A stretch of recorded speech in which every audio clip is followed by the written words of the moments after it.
Hello, my name is Todd Whisnant. I'm a doctorate student at Liberty University. I'm here at the old McDowell House, circa 1812.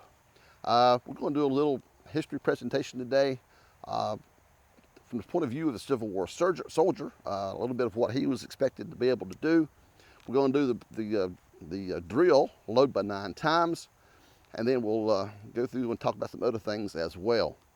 So first, we'll start with the way the Confederate soldier, and even the Union soldier for that part, was trained to load and fire is in a process called load in 9 times. So the soldier would start at order arms. He'll be given the command to shoulder arms.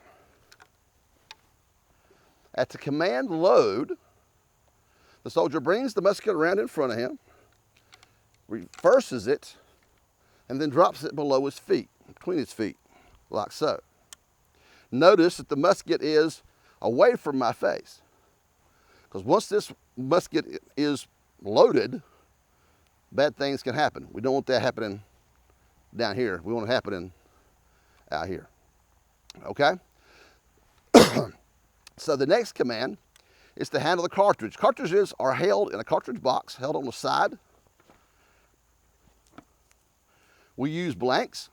I'm not going to actually load today because we are in the city limits of Morganton, so I'm not going to test the police response. But anyway, so a blank cartridge is what we use for reenacting purposes. Historically, of course, for battle, this would have contained the bullet, the powder charge wrapped in paper. So the soldier draws it out and brings it close to his mouth. The next command is tear cartridge. The cartridge is torn and put close to the muzzle of the musket. At the next command then is charge cartridge.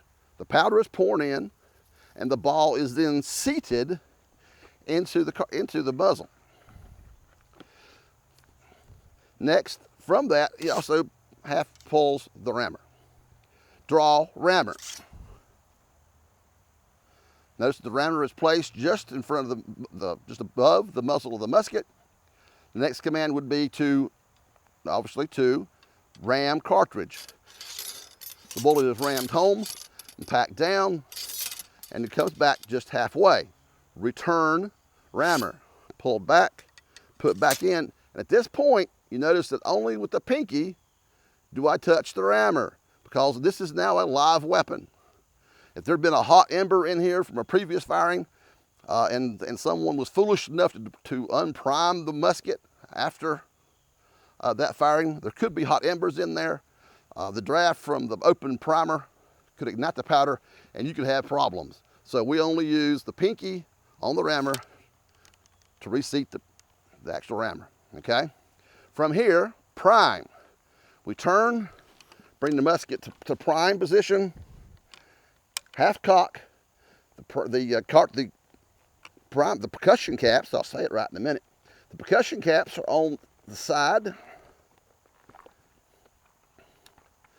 There's a little brass hat. You won't be able to see it on camera probably, this little thing right here. Inside of it is a little dot of fulminated mercury. This is placed on the nipple, and we have achieved prime. The next command would be to aim. At this, we bring the musket up, and while doing so, bring it to full cock and aim downrange, fire. After firing, we come back to the shoulder position, unless we're told to load again. So that is the procedure of loading 9 times. Now, the infield musket that I'm using today, this is a reproduction, 1853 model, British Enfield. So one might ask, well, why is the Confederate Army, or obviously here in the United States, using a British-made weapon? Well, that's easy to answer. There were almost no arms manufacturing facilities in the South. There was an ironworks in Richmond and an ironworks in Trafalgar, Alabama. And those were the 2 major ones. So the South did not have the production capability of producing their own firearms, not in mass. They did produce some, but not in mass. The infield was the primary weapon. This weapon has a effective range of about 300 yards. Actually, probably a little bit more than that because it is pretty even open sights.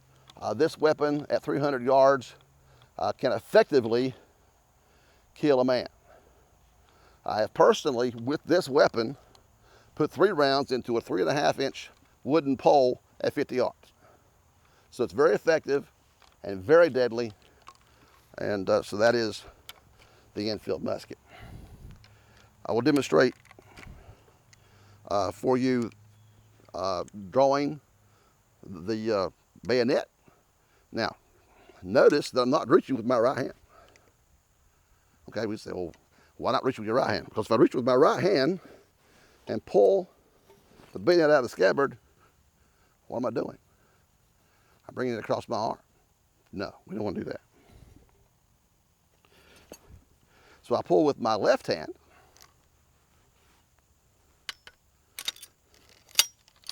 and attach the bayonet. That's how the bayonet would be attached. Okay, and looking at my gear, you see that I'm fully packed for today. So I have my handy pipe right where I can get to it easy, tobacco pouch where I can get to it easy on the march, right? Over the top, the turn, is my canteen. My haversack. The haversack is where you can hold your rations, mostly rations. You may have some, like your plate, cup. It's not a cup, but your key utensils will be in here. Boiler, just a regular tin can with a metal handle attached. Hold it over the fire, boil water for rice or whatever. My blanket roll. Inside the blanket roll would be your extra shirts, socks, underwear, whatever goes into the blanket roll. You also notice that I'm wearing a civilian style hat. This was very common in the South.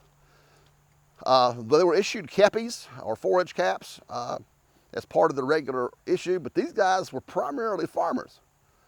And so you're outside in the sun, you're outside in the sun all day.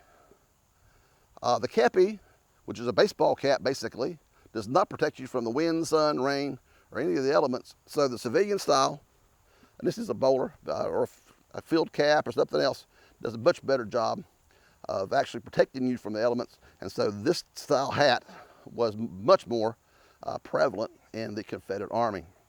Now, you'll also notice that my uniform is not gray. This is butternut. Well, right, who said, well, Confederates wore gray. Well, yeah, the Confederates did wear gray. But in North Carolina, and this is North Carolina's pattern 1862 uniform, the dyes used to make the gray pigmentation for the jeans cloth material were actually made of all natural materials, and therefore they very quickly faded in the sun and the rain and became this butternut color. Now, you also heard that I mentioned the jeans cloth. Jeans cloth is a wool-cotton blend. Not all wool, not all cotton. It makes it durable, lighter weight than wool, makes it as durable as wool, but it has the lightweight effectiveness of cotton. It is also less expensive than an all-wool uniform, which is also very good for maintaining an army. So the Confederate Army, and North Carolina in particular, issued jeans cloth uniforms to their troops. Socks, of course, would be just woolen socks from home, and the boots are what they call U.S. Jefferson brogans. Think of today I've seen my son wearing the same kind of shoe with very smoothed out and very well tanned and polished leather. These are the same kind of shoe without the polishing and the tanning. They are not just terribly uncomfortable, but there is absolutely no support in the shoe whatsoever, and they tended to wear out quite quickly. At one point, for instance, the 6th North Carolina reported that about half of its men were in very sad shoe condition, and at least 20 guys were without shoes. And this was in the springtime of 1862. So these shoes were very, very, again, under hard conditions of constant walking, the shoes would wear out very quickly. So thank you for watching. I hope you got something out of this, and you guys have a great rest of your day.